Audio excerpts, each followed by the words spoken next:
शुभ सकाळ. ही आहे आपली पुस्तकांसह सकाळ. इथे आपण पुस्तक वाचत नाही तर पुस्तकातील विचार समजून घेण्याचा प्रयत्न करतो.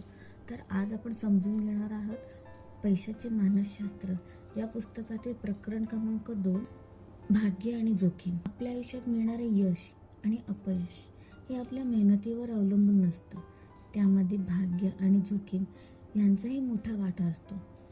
आपण अनेकदा एखाद्या मोठ्या व्यक्तीकडे पाहतो आणि विचार करतो की त्यांनी जे केलं ते आपण केलं तर आपल्यालाही तसंच यश मिळेल. पण तसं नसतं. प्रत्येकाचा प्रवास वेगळा असतो. प्रत्येकाला मिळणाऱ्या संधी वेगवेगळ्या असतात.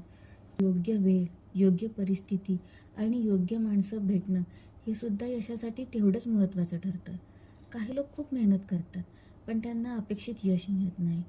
तर काही लोकांना कमी प्रयत्न करूनही खूप मोठ्या संधी मिळतात. याचा अर्थ असा नाही की मेहनतीला महत्त्व नाही. पण आपण हे समजून घेतलं पाहिजे की आयुष्यातील काही गोष्टी आपल्या नियंत्रणात नसतात. जोखीम घेतल्याशिवाय प्रगती होत नाही. पण प्रत्येक जोखीम यश देईल असंही नाही. कधीकधी अपयश देखील येतं आणि त्या अपयशातून आपण शिकतो. म्हणूनच इतरांच्या यशाकडे पाहताना त्यामागील त्यांच्या भाग्याचा वाटा देखील लक्षात घेतला पाहिजे. आणि आपल्या अपयशाकडे पाहताना स्वतःवर खूप कठोरही होऊ नये. आयुष्य पूर्णपणे आपल्या नियंत्रणात नसतं. पण आपण योग्य निर्णय घेण्याचा प्रयत्न करू शकतो. आपण संयम ठेवू शकतो आणि आपली तयारी मजबूत करू शकतो. कारण ज्या संधी येते तेव्हा तयार असलेली व्यक्ती त्या संधीचा जास्त चांगला फायदा घेऊ शकते. म्हणून भाग्यावर पूर्णपणे अवलंबून राहू नका आणि जोखीम घेण्यास घाबरू नका. योग्य विचार, संयम आणि सातत्य आपल्याला योग्य दिशेने पुढे नेऊ शकतात.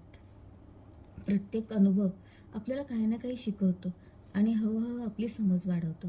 हेच आपल्याला पैशाचे मानसशास्त्र हे पुस्तक शिकवतं. ही वाचन मला तुम्हाला आवडत असेल तर मला कमेंट्स करून नक्की सांगा. आणि हो, पुस्तकांसह सकाळसोबत नक्की जोडलेले राहा. पुस्तकांसह सकाळ, रोजची एक छोटी पण वैचारिक भेट. नमस्कार.